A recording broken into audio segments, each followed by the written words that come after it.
BetOnline continues to be the world's most trusted betting platform, your number one source for online betting, earliest odds to in-game live betting. BetOnline provides you with all the action and the ability to watch the games as they happen with the largest selection of odds on everything from football, the NBA, college basketball, NHL, the UFC. Head to BetOnline today. Don't forget to use the promo code BELIEVE, B-L-E-A-V, for your welcome bonus on your first deposit. BetOnline. The game starts here. And we welcome you to another edition of Believe in Giants. Bob Papa, two-time Super Bowl champion, Carl Banks. Hopefully everybody had a Merry Christmas. And the first night of Hanukkah was Christmas night. I think it was the first time in 20 years that the holidays aligned on the same day, with the first night of Hanukkah and Christmas being on that same day. So hopefully everybody's enjoying time with their family. Carl, every NFL team, this is by collectively bargained, the players in the National Football League must have one day off. It's always been the case. Now, players come in on their day off. Most guys come in, and especially if a team is winning and on their way to the postseason, you'll have a full facility. Tuesdays are normally the day off, but a lot of teams around the National Football League gave the players Christmas Day off, which was a nice touch because guys are able to spend the day with their family and not have to worry about going in or anything like that. Maybe they had some treatment set up for injured players at some point during the day. But, today is Thursday as we're taping. It's back to work. The focus is the Indianapolis Colts for the Giants. But did you have a good Christmas, Carl? Had an awesome Christmas. But a good Christmas to me is like making sure the people I love have great Christmases. So that was cool. And my 3-year-old grandson Czar was over the moon, having his toys and his clothes and stuff. So look, watching everybody else smile is my Christmas. I'm not a big receiver. I mean, people give me gift and I like it, but I'm more of a giver. Yeah, I agree with you on that one. It's much more fun to watch the joy of people opening gifts than it's almost like, now it's time for you to open your gifts. It's like, do I really have to? But I will tell you this. I did watch a lot of good Christmas movies, starting with Die Hard. Anyone who doesn't think Die Hard's a Christmas movie, argue with yourself. That case is closed. Of course it's a Christmas movie. Listen, Christmas. It's a different kind of Christmas, but the spirit remains strong. Yeah. Christmas with the Cranks. I started watching National Lampoon, Christmas Vacation, and I think I might have been tired because I'm like, it's not holding up this year. It's not as good as it normally is. And then I went back and finished it last night, and it was still good. Home Alone. So I had a lot of good ones. Elf, I did watch Elf. And then our girl Madeline Burke gave me the ultimate not rom-com, but rom is Love Actually, which is that one holds up year after year. That'll be decades and people will still be watching that. So yeah, it was a good Christmas. Yeah, I mean, I still enjoy putting on the Christmas shows from my youth. I know they're corny and all that other stuff, but Rudolph and Grinch and all that stuff. But I mean, Christmas, it's amazing. It comes fast. And I think when you work in football, as we do, so our entire professional lives, you as a player, me as a broadcaster, Christmas is always in the middle of it. Now, for years, the NFL was absolutely adamant that you didn't work on Christmas Eve. If sometimes they would shift the entire schedule where if Christmas was on a Sunday, everybody would play on Saturday on Christmas Eve. Now the league has gone the other way and they're all in on it. In fact, they had a doubleheader on Netflix on Christmas Day, and they did a good job on Netflix too. It was top notch. Quality was great. I didn't see anybody complaining about buffering or streaming issues. And and who had the all Eagle exacta, with Iron Eagle being the play-by-play guy of the first game, and then his son Noah doing the second game, because they used announcers from different networks. I think CBS did the actual production of the two game broadcasts. I know certainly they did the first one. Maybe the second one was Fox because I saw, that Greg Olson was on there. But Right. I'll tell you what, it was amazing because I saw something online that said when Netflix coverage first began, over 200 countries around the world had logged into their next Netflix account and clicked on to watch the NFL broadcast around the world, not even counting the people in the United States So that put can it I on, just let me interrupt you there. and no buffering. Let me interrupt you there. This is why the NFL is the best sport going. They're playing chess while everybody else is thinking checkers because we're all thinking, oh, well, one more game, one more network, blah, blah, blah, blah. In all of these countries, this was an international play more so than it was just grabbing dollars from another network that wants to be partners.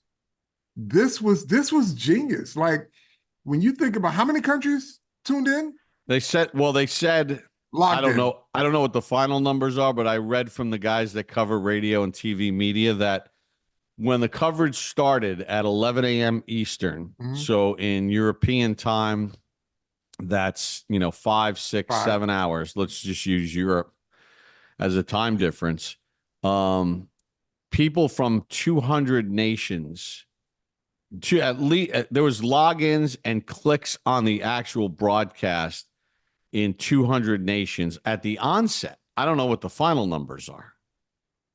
That's Super Bowl type numbers, and that's that's incredible. My hats off to Roger Goodell and his entire staff over there, the guys that do these network deals. And yeah, these guys pay a lot of money, but like this, if you're not talking about a return on investment, if you got 200 countries that are tuning in, at least curiously tuning in to see what your product is, that's a beautiful thing. That's why this sport grows. And would you not say that, like, just about everybody has Netflix?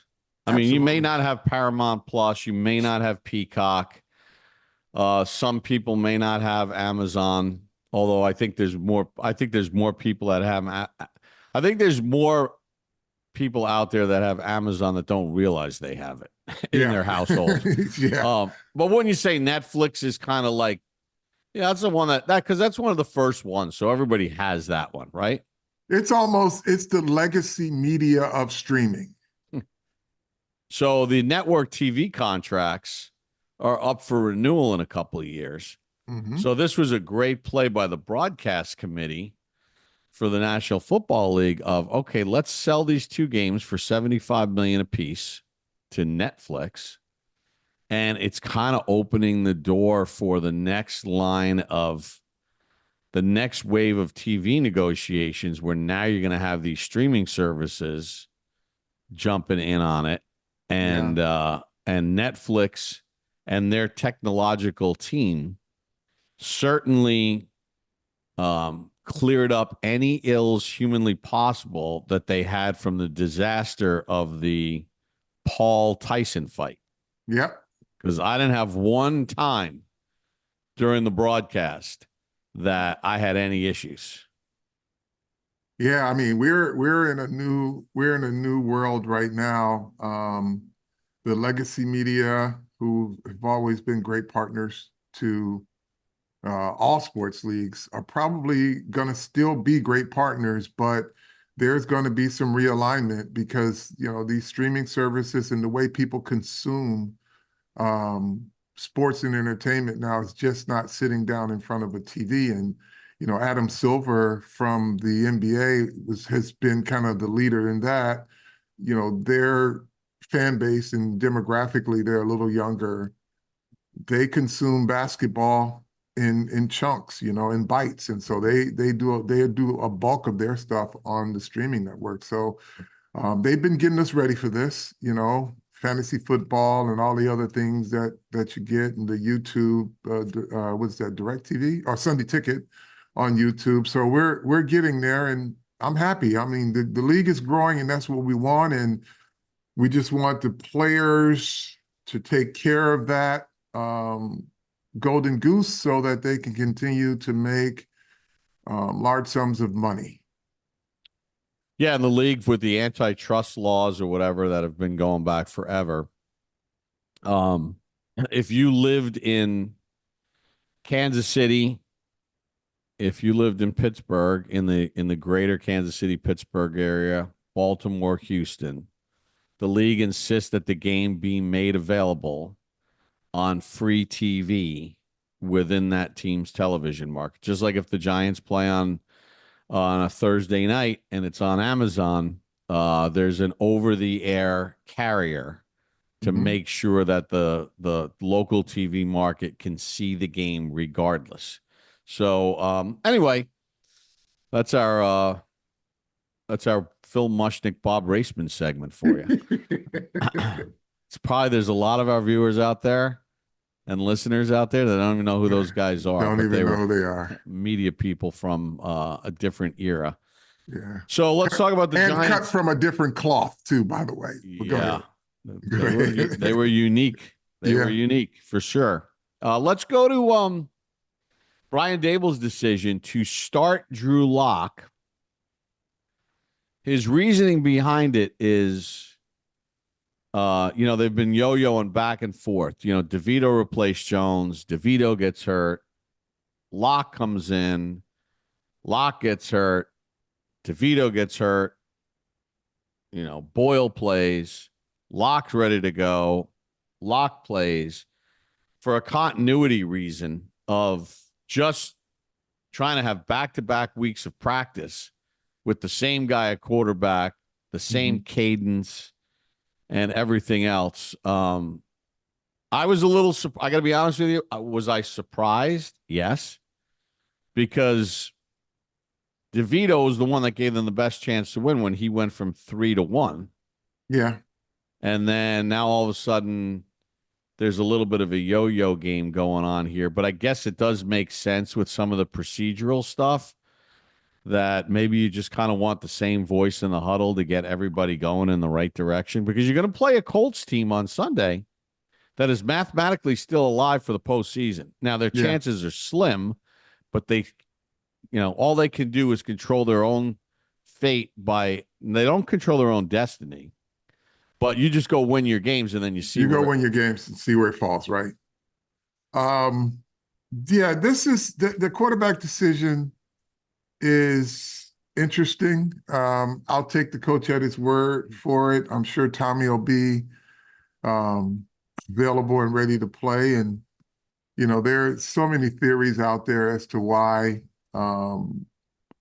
Tommy's not playing if he gives them the best chance to win, which I won't go down that rabbit hole. But look, Locke gave them a great drive, and then he gave it back in 2 pick sixes. They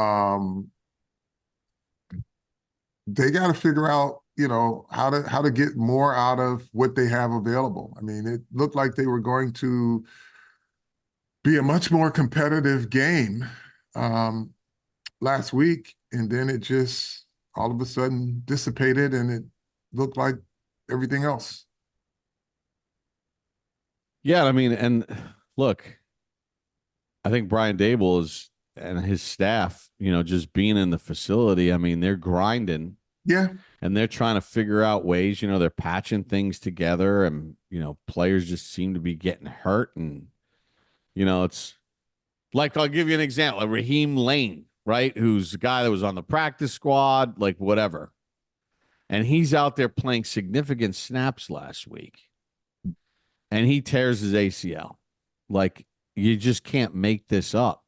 Yeah, I mean, look, when it rains, it pours, and this is a torrential downpour of just bad things happening to a bad football team. We're looking at flip charts, and I see a number come in because one of the defensive backs got hurt, and I'm like, number 45. All right, I don't know who that is. 43, whoever it was. I'm 43, yeah. Number 43 is in the game. And I'm like, that's not Tamon Fox, that's 45. I don't know that. And you look at your chart and says, oh yeah, they just signed him yesterday. Sign him off the practice squad. Yeah, it's one of those. Yeah.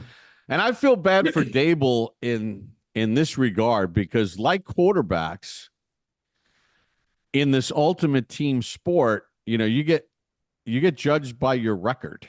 Yep. And Brian Daboll's record right now as the head coach of the New York Giants is 17-31 with one tie. And all these knuckleheads out there that are like, yeah, we're getting closer to that number one overall pick. Dude, this is going on his record. And the record of a head coach follows you. Yep. And it follows you whether it's in this job or a job thereafter someday. And he cares about his record. He cares about whether his team wins or loses. Yeah. And anybody who believes anything else is out of their minds. Yeah, and the players too. But here's something that we can talk about, something that they can control. They can't control injuries. But the things that plague this team are procedural situations, procedural calls, self-inflicted penalties. And as much as I sing the praises of Malik Nabers and I love his attitude and everything about him, and I still think he's the poster child in terms of mentality of what you should be drafting, right? A guy like him and Drew Phillips, those are the guys. And Burns and Dex, you put those faces on the boards and you say, these are the mentalities we need to draft. But Malik Nabers, it's part of your job to make sure that you're not committing procedural penalties. This is like, I don't know if this is the fourth or fifth one, 2 in 1 game. I believe. 5 this season. Yeah, 2 in 1 game, right? And one, you caught a big pass that got your team in scoring range and they had to come back because you weren't set. Can't drive a car without the keys, right? You can't run red lights. That's, it's part of the responsibility of driving, right? Part of the responsibility of being a wide receiver, it's not running routes, just running routes. It's not just catching the ball. It's all the little things that go into that allow you to run routes and catch footballs, which means getting set, not rolling starts. It's procedural stuff. And it's 5 now. So that's not on coaches. So for the people who are saying, oh, the coaches, this is another reason why, these coaches suck because they get to say, nope, at some point, your top draft choice or any player who's making a lot of money, and that includes everybody in this league, part of your job description is to be able to do your job. When you're drafted high, part of your job description is to do your job much better than everybody else. And that is something he's got to pay attention to. I talked about young players with bad habits. He's got to start to focus on that. I know he plays hard and he does everything that you want in terms of mentality-wise, but this is not acceptable, not from you. Like, if you want to be the greatness, don't negate your big plays by not getting yourself lined up. Carl, you played in a different era, right? So it was none of this stuff would be tolerated and players didn't have free agency to say, screw this. I'm moving on when my contract's up and I'm not re-signing. Like, you didn't have a choice, The guys on your team were stuck there and all the backups were stuck there, and you better listen or else you're in a lot, your career could be over. But there are, we saw it with Coughlin. Obviously, we saw it with Belichick. We've seen it with Tomlin. We saw it with Pete Carroll. We could just go through the list of dudes that have had unbelievable success. Andy Reid in this new era. And those teams don't make mistakes.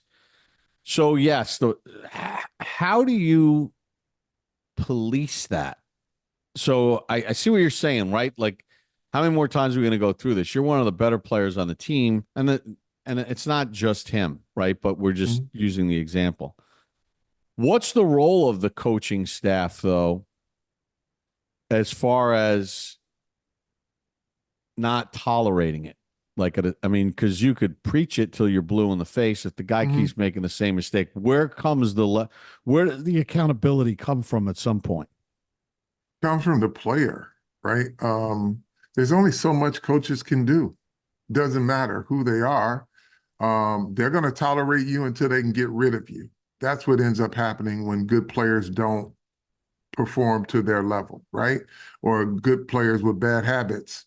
If you don't change those habits, at some point they move on from you. That's what established coaches do.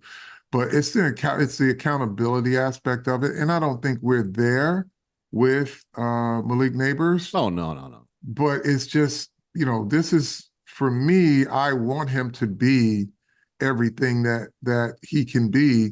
And that means he's just got to pay attention to details. Just pay attention to details so that you can always give yourself a chance. But coaches are preaching that. I'm sure Mike Rowe is teaching that.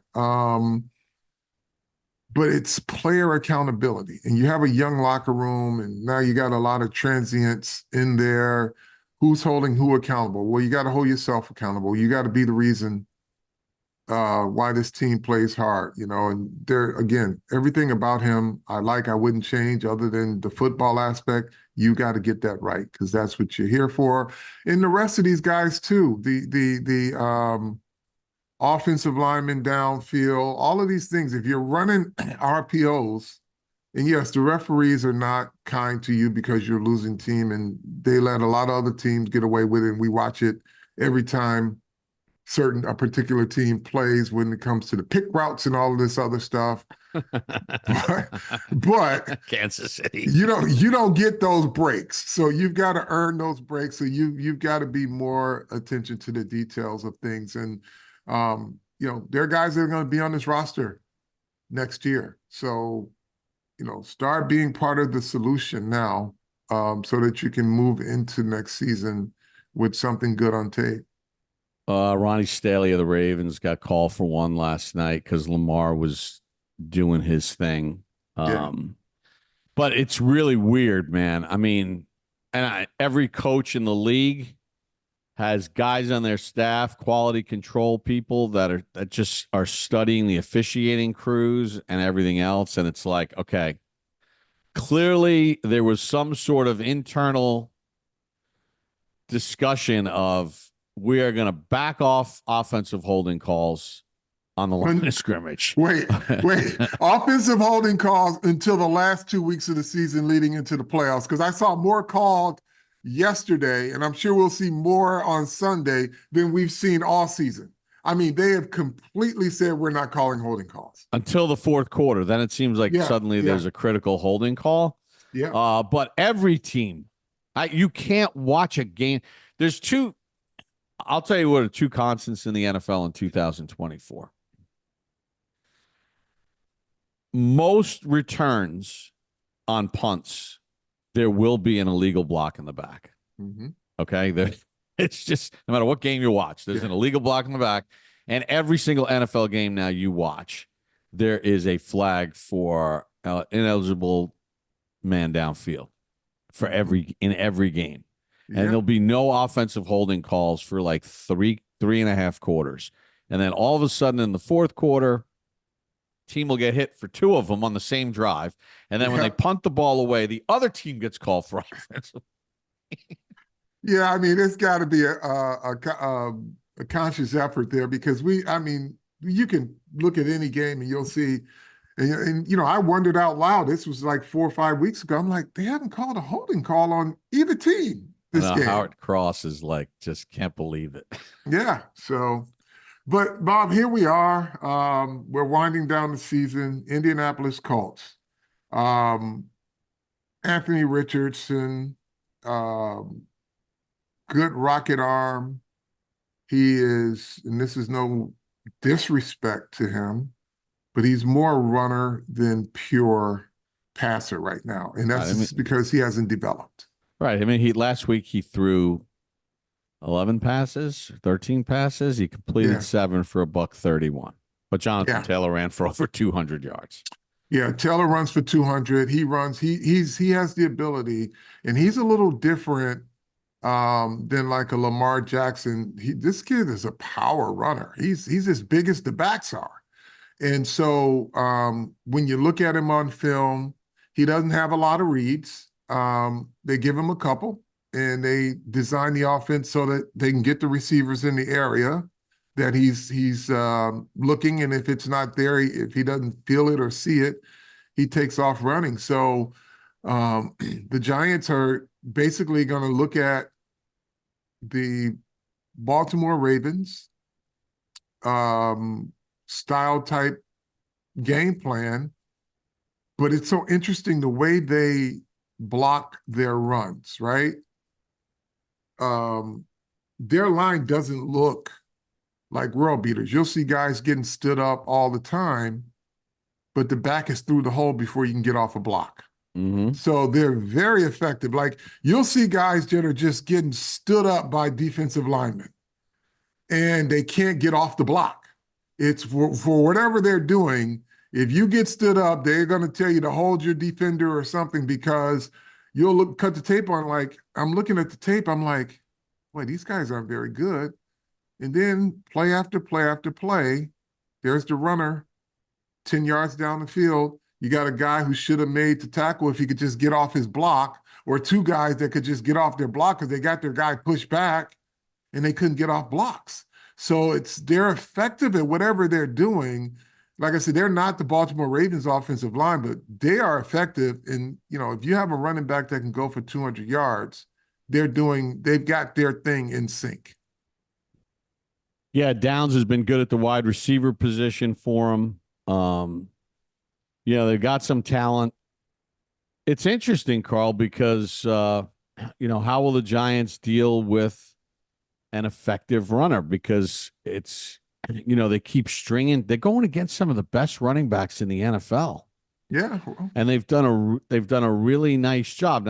Now, couple that with the fact that on certain third downs, I don't know if it's because there's a million new guys in there and on the back end and safeties in and out and corners in and out or whatever. But I mean, we've seen some busted coverages that yeah, you sit there and you say to yourself, well, if you're the opponent, you're like, okay, we're going to run for show, but when we need to throw it, we're going to throw it. throw for dough. Yeah, And that's kind of what happened to the Giants. What's happened to the Giants in the last few weeks, but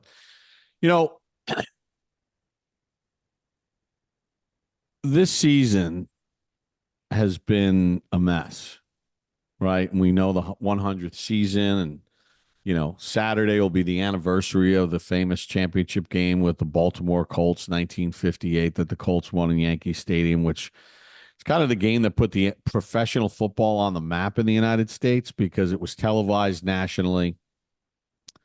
Championship game had never gone to overtime. They didn't even know what they were doing. They had to huddle up because they had to figure out what they were doing. And then they had to delay the game because a cable got kicked out. One of the networks lost their coverage. But anyway, it put the NFL on the map. And the NFL changed after that. Even though the Giants lost the game, it was in Yankee Stadium and everything else. Now you fast forward to 2024 in the 100th season, and the Giants have a chance to do something that they don't want to have a chance to do, which is go winless at home. The only other time it's ever happened was 1974 in their 50th season, ironically. You know that these guys are going to go out there and they're going to play their tails off on Sunday because, especially for those veteran guys, they know what this season has been. Yeah. They've got all the logoed stuff. They know what, they don't want to go down. They don't want that on their resume. Forget about the coach and everything else.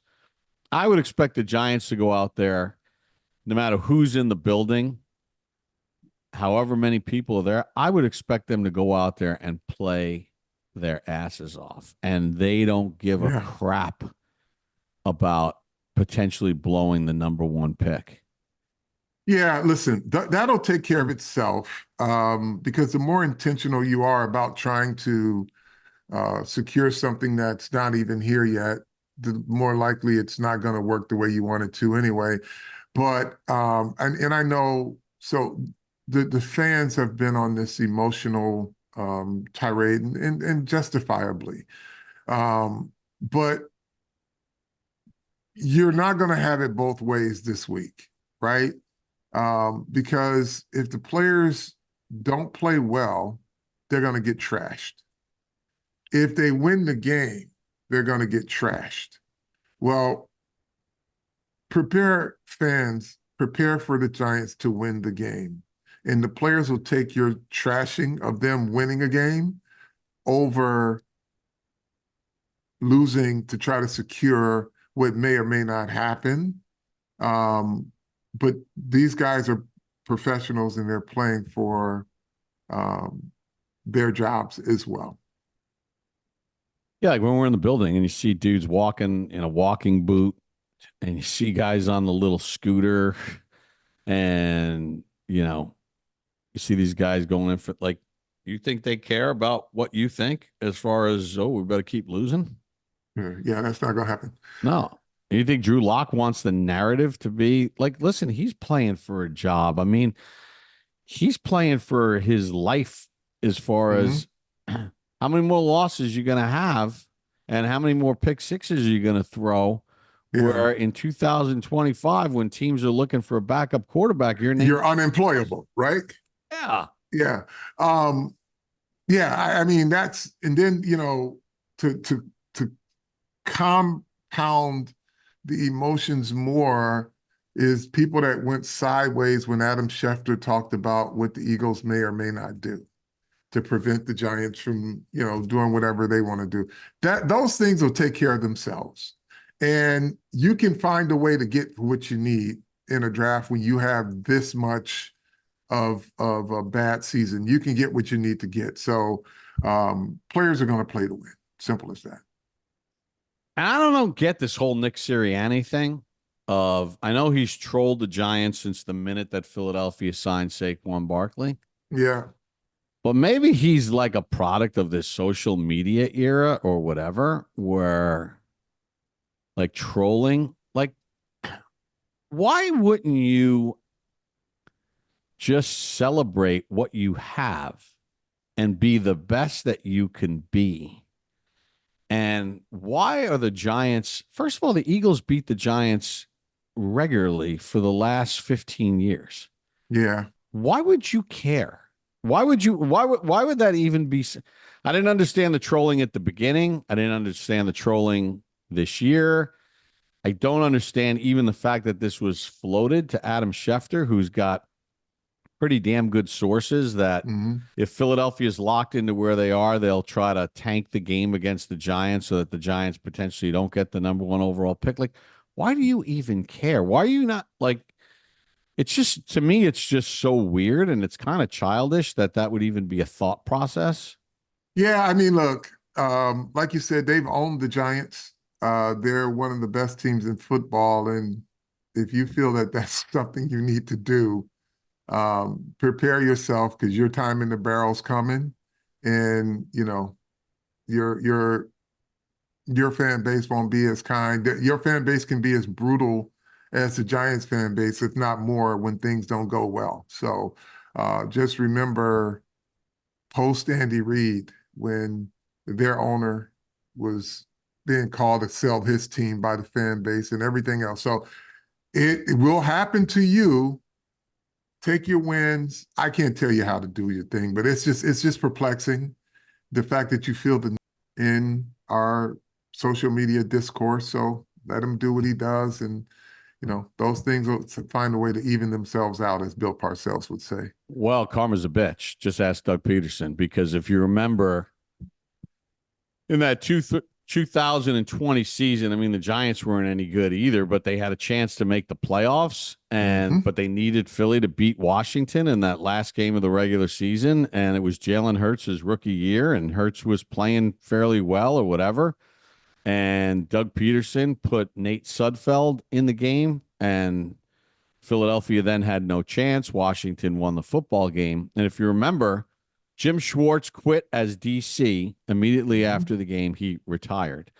You remember Jason Kelsey throwing his helmet on the sideline, livid, because they had all been promised that they were going to play to win the game. They practiced all week, play to win the game. And it was like to improve their draft pick and all that other stuff. And, well, what happened to Doug Peterson?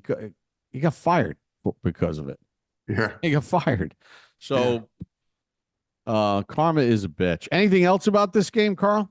No, let's see what happens. I expect the Giants to go out here and win the game. I don't think no one wants to go winless at home. And I think if there's an ounce of Giant pride in that building, it'll show up on the field Sunday. Yeah, I'm pumped for the game. And you say, well, why are you pumped? I love the job. I love calling the game. I love game day.